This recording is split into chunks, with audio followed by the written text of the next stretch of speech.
episode of Am I the Bad Apple?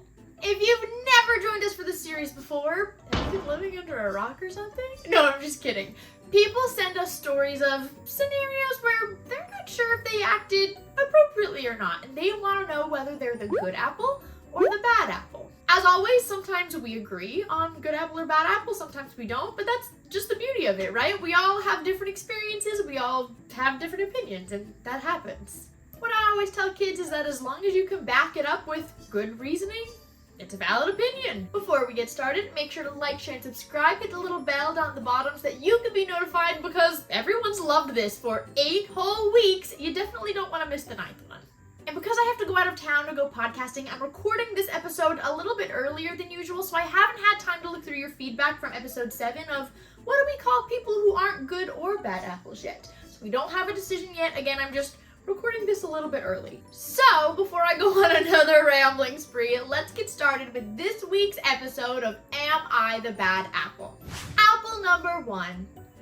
Am I the bad apple for asking that my daughter not share a room with a special needs kid? My oldest daughter, Izzy, is 10 years old, and she's a doll. My son, Luke, has autism and ADHD, and while lovable, he can be a bit of a handful at times. Therefore, Izzy's witnessed both the fun and not so fun parts of neurodiversity and has developed a saintly patience and knack for helping special needs kids with a sense of maturity beyond her years. Particularly notable is her kindness with Maisey, a girl in her class with autism and severe anxiety, which has worsened as a result of the turmoil of the last few years. Izzy's help to Maisey has been brought to my attention numerous times, and I'm a super proud mama. Next weekend, the school is taking my daughter's class on a field trip, and on Thursday, Izzy's teacher asked her to be in a room with Maisey, saying that it would make Maisey very happy.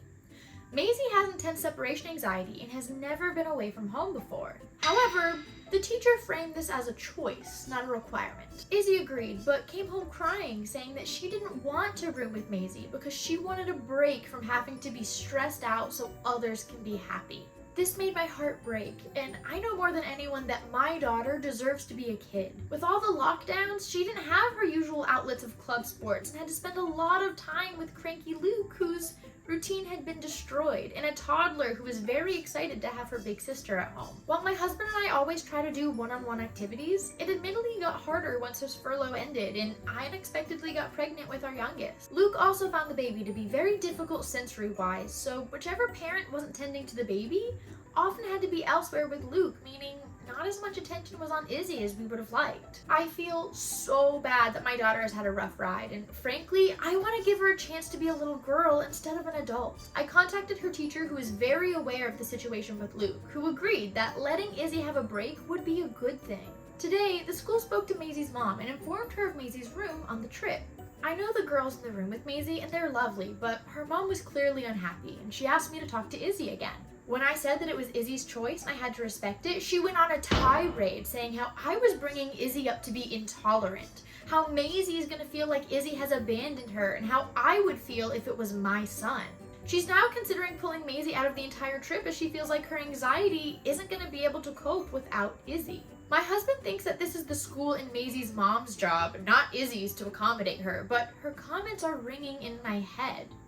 After all, I'm not just Izzy's mom, but I'm also Luke's, and as much as I worry about her missing out, I worry about him being isolated too.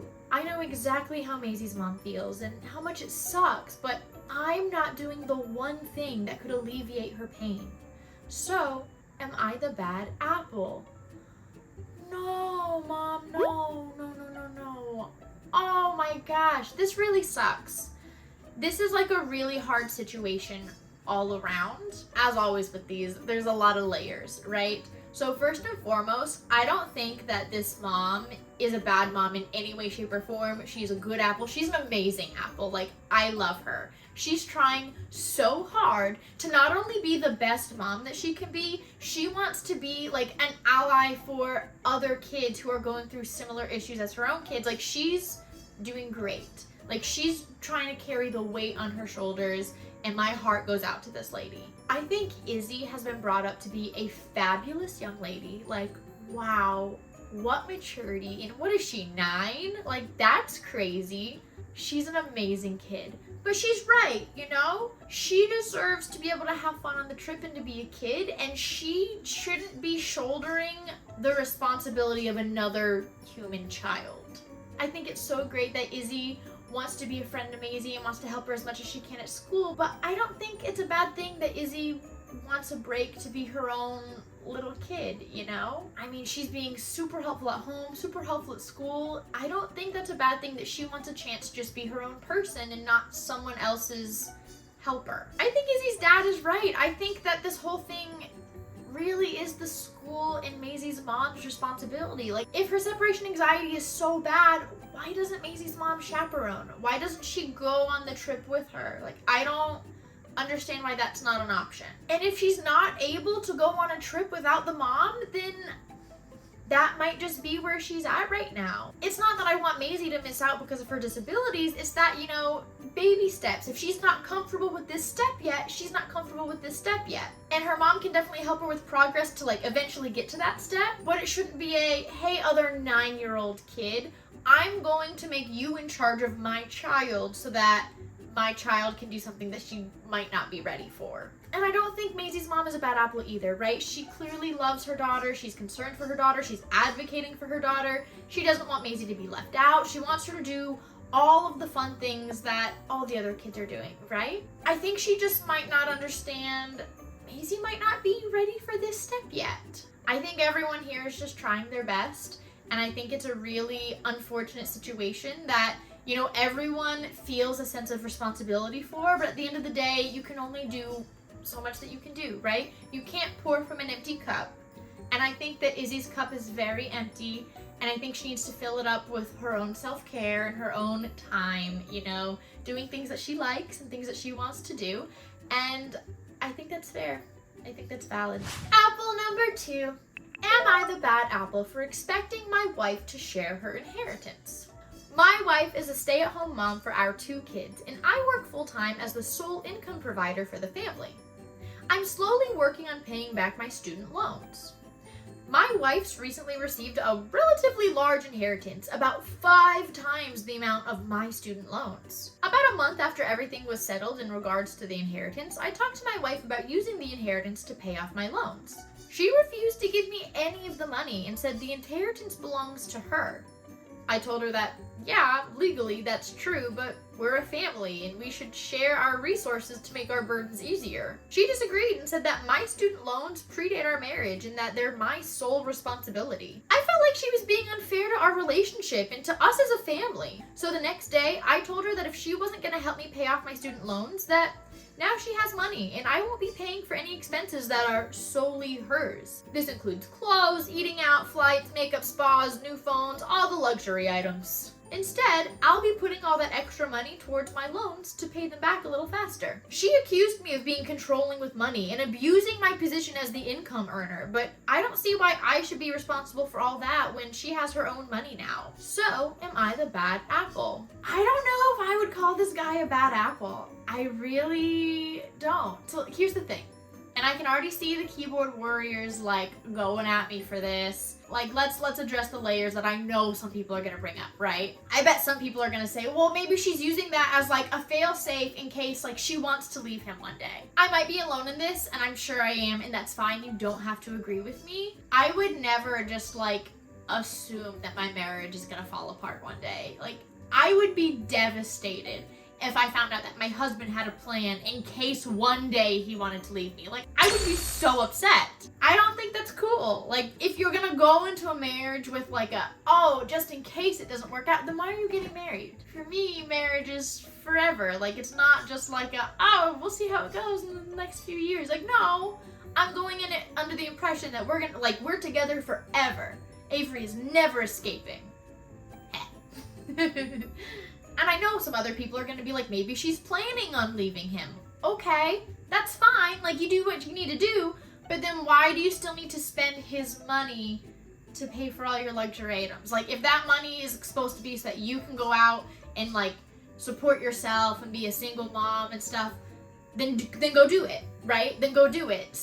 You don't need to be just chilling out, paying to go to the spa and eat out and stuff on his money when you know you're going to be leaving him. Go do it. Leave him and go spend your own money. And I know some other people are going to bring up the fact that a lot of times when it comes to stay-at-home moms, who, by the way, are superheroes, like, that is its own job. I would never say it isn't. And I know that's, like, a common occurrence with stay-at-home moms that, like, a lot of times the working dad will hold the, oh, I'm the sole income provider over their heads and will be, like, kind of, like, financially abusive and things like that.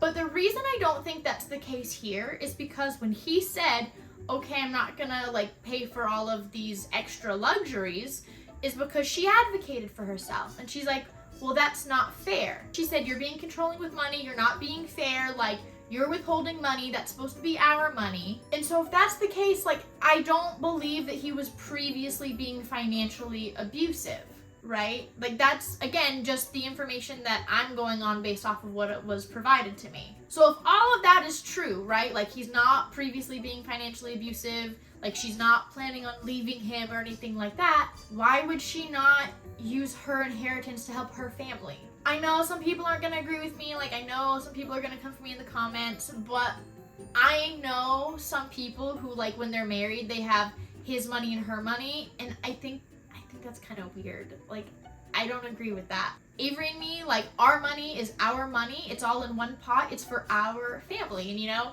that already was like that before with them, you know? Like, he was the sole income provider and it was their money. It was the group's money. And all of a sudden she just got her own and was like, oh, you're on your own. Like, I think that's weird. I think the wife is the bad apple. Like, what are you using that money for? Why would you not want to help out your family?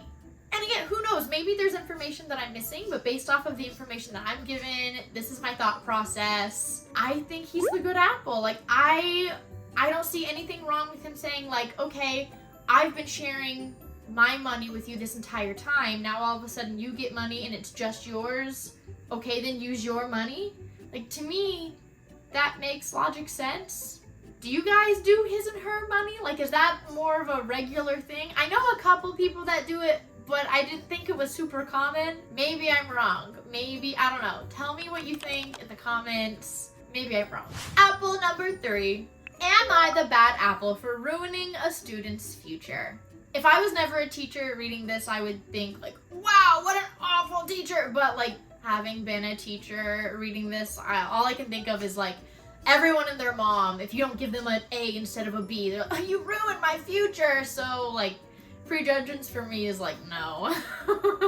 No, you're not. Just because I'm assuming it's going to be one of those cases. I'm a high school chemistry teacher in a district where chemistry is required to graduate. I recognize that many students aren't scientifically or mathematically inclined, and having an ADHD child has confirmed firsthand that even trying your best doesn't always guarantee success in certain subjects. For this reason, I make my class as stress-free for my students as possible. Grades are determined mainly by homework and participation.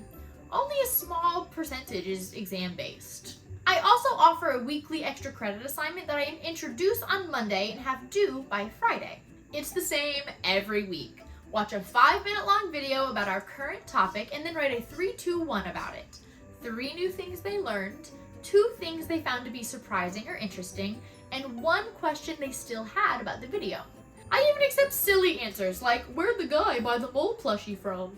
Even if you perform poorly on exams, turning in your homework and completing at least half the extra credit assignments will guarantee you at least a B. The majority of my students have A's, are motivated during class, and their standardized testing scores indicate a strong understanding of chemistry. Then there's my student, Levi. I don't think Levi's a bad kid in any way, but he's very disrespectful and never turns in homework or extra credit. I've sent Levi to a counselor to discuss if there's a reason he can't do his homework and see if I could help, but nothing came of it. In fact, apparently he's doing that and failing in just about every single class. I've held multiple parent meetings to discuss Levi's lack of effort and that he wouldn't graduate 11th grade unless this changed. His mother would insist that I give Levi another chance and she would stay on top of him, but there's never any improvement. The last day of school is on Friday and Levi has a 34.6 in my class. He approached me last week after school and asked how he could raise his grade. I encouraged him to study for the final, but the exam is only worth 3% of his final grade, and it won't be enough. Because he failed both semesters, he doesn't have the option to make up a semester in summer school and is gonna have to repeat the 11th grade. It's not just because of my class. Again, he's failing in just about every other class. Levi begged me to change his grade because he and his friends were planning to attend the same college, and if he got held back, he'd be left behind. I told him, Levi, your conduct and lack of effort isn't going to work in college or in the real adult world. You're not ready for the adulthood that comes with college. Your grade is the one that you earned, and that's final. Levi looked devastated and left. Later, his mom emailed me saying that she wished I invested more time in Levi. I hate having to fail a student, but I feel like Levi really needed a harsh reality check and gave me no choice. It would have also been really unfair to my students who did try. I talked about this with some of my family members, and they told me that I could have taught Levi a lesson without ruining his future, and that I went way too far with my words. Again, I didn't enjoy it, but I still believe it was necessary. So, am I the bad apple? No, I don't think he's the bad apple, but there are other things that I just feel like I need to say, you know? Like, first of all, I hate how his class is structured. Half of your grade comes from homework. Like, that goes against every modern teaching strategy that says that, like, homework shouldn't be a deciding factor in their grade. Like, if their final exam is worth 3% of their grade, you're giving way too much homework. Way too much homework. That's a problem, okay? In no world should a final exam be 3% of a child's grade, okay? That's its own problem. Like, you and I have very different ideas on grading techniques that will help students succeed, right? I feel like there's a lot of busy work included in your class, and that's something that I really don't agree with. I hate busy work with a passion, and that's its own thing. Also, I don't really like your extra credit model, and I said what I said. I said what I said, you know? We would not get along at school.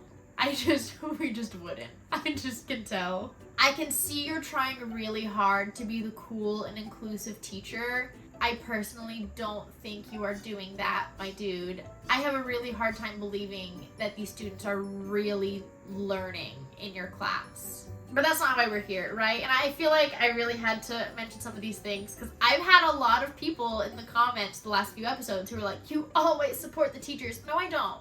I can a lot of times see teachers' perspectives because, like, I was one and I've never been a parent. And so I can a lot of times understand where a teacher's coming from, where I'm like, I have no idea where this parent's coming from. But I felt the need to, like, use this as an example where I really don't agree with what a teacher's doing, and I think that it is detrimental to kids' learning. But the reason we're here is not his teaching strategy, it is this kid Levi. So, do I think that this teacher is the bad apple for failing Levi? No, I don't. If you have a 34%, 34.6, I'm so sorry. Usually, like, passing is what?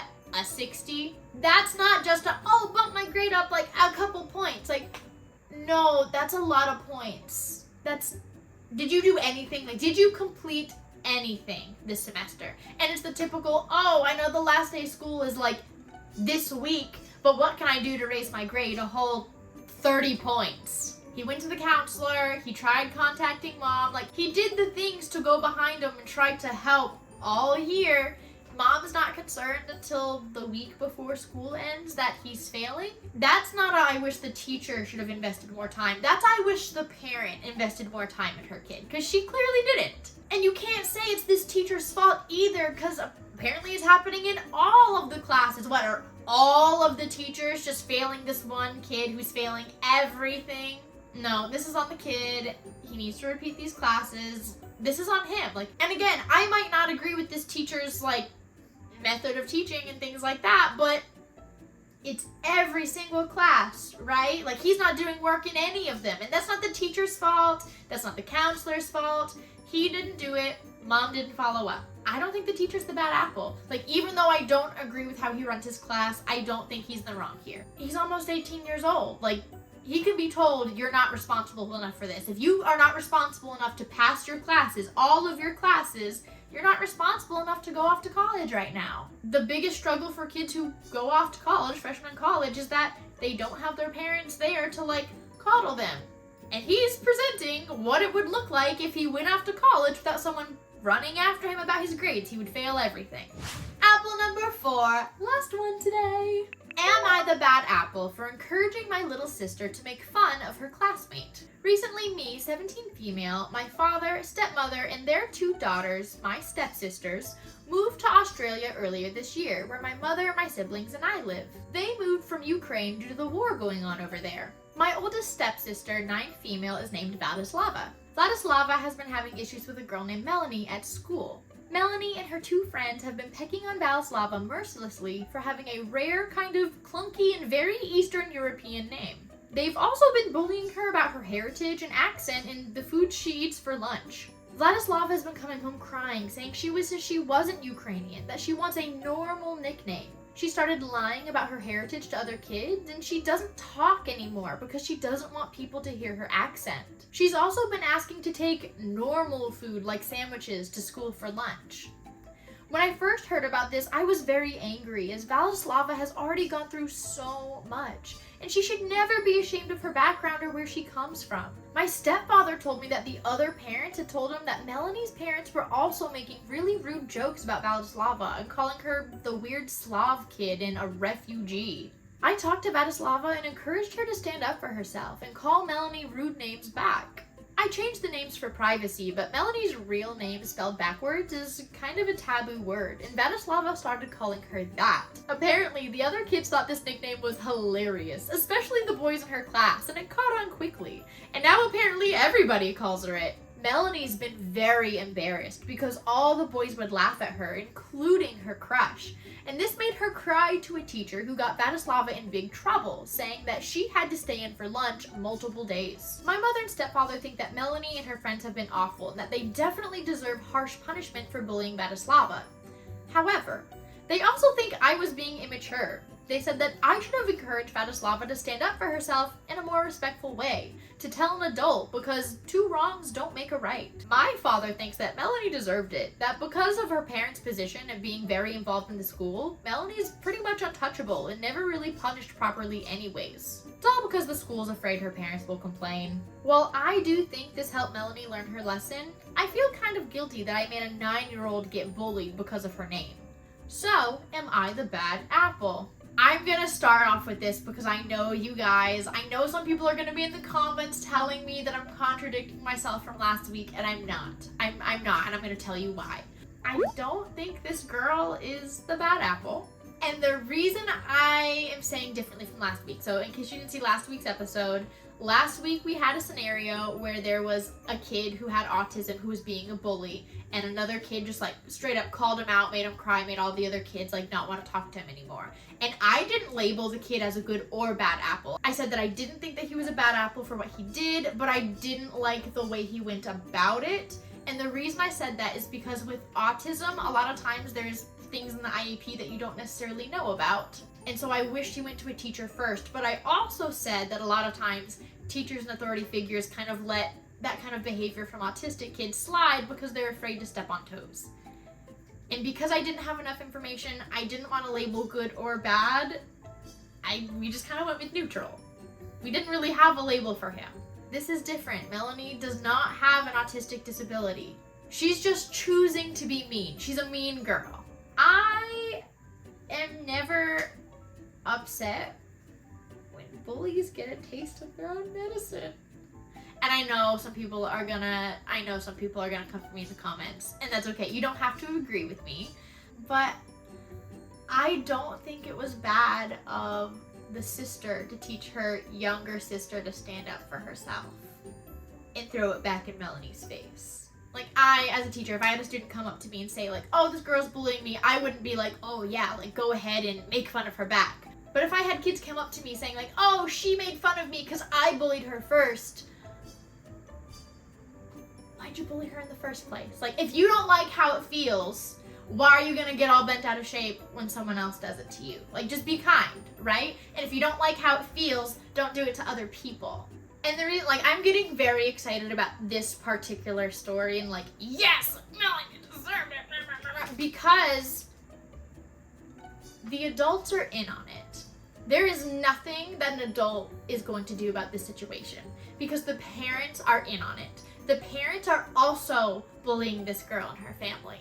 And that to me is wild. Like that frustrates me to no end. This is clearly a learned behavior from Melanie because her parents are no better. Like not even just talking bad about this 9-year-old child in their home, but doing it out in the open at the school. You can't tell me the school doesn't know this is happening either now. For like other parents in the community to be hearing that this whole family is trashing a 9-year-old girl. Parents know about it, the school clearly knows about it. There's just nothing else to do except for maybe show Melanie a little bit of how it feels. And even though like I'm not like, woo, yay, another 9-year-old girl had her feelings hurt, I also see it a little bit more long term of like, okay, she now sees what it feels like to be bullied, right? She feels like she knows that it's not a good feeling. She knows how devastating it can be.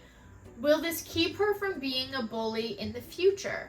Because if she was already making girls bawl their eyes out, want to change their identity at 9 years old, I don't even want to think of the damage that could have been done later in high school. Like the number of kids that hurt themselves due to bullying at school, like absolutely unacceptable. And if showing this girl how it feels like potentially could have saved a life in the future, you can call me a terrible person for being okay with that. Now, would I expect that someone take action to make sure that Melanie does not continue to be bullied about her name? 100%. Like, I don't want that to continue for her. She doesn't deserve that to be, like, her defining factor for the rest of her life. She 100% should have a parent or a teacher, like, nip that in the bud. She does not need to be made fun of. I'm just hoping she now understands how it doesn't feel good to be on the receiving side and then does not continue to do that anymore. So long story short, no, I don't think though Pete was the bad apple. Do we have no bad apples? All good apples? Oh, these were kind of tricky though. Like I feel like there are a few that you could definitely disagree with me. And that's okay. Like, again, y'all know that I love to hear your reasoning. Just because we don't agree doesn't mean I don't like hearing your responses. You know, back it up with, like, reasons, like logical reasons. And I would love to read your responses. I would love to read why you disagree with me. We're going to do it civilly, though. We're not going to become bullies to each other. We don't need that. I'm not bullying you, so you don't need to bully me back. It's fine, you know? Just, it is what it is. I'm also, like, really passionate about that one. I'm still riled up because, like, poor Ukrainians, right? Like they've already been through so much. You want to bully them because of her name? That just makes me mad. I'm like riled up about it, as you can tell. I'm just like really upset about it. It is what it is. Y'all know I could ramble about that forever, so we're just gonna go ahead and close it out. Don't forget to let me know your vote down in the comments. I have 4 good apples. What do you have? I would love to read your whys, what you think about my answers. And I'll go ahead and get started getting ready for week 9. Wow, we're already getting close to 10 weeks, double digits. Don't forget to like, share, and subscribe. Hit the bell down at the bottom so that you can be notified whenever I post all of the things, and I'll see you guys next week. Bye, my lovelies. Mwah. Thank you.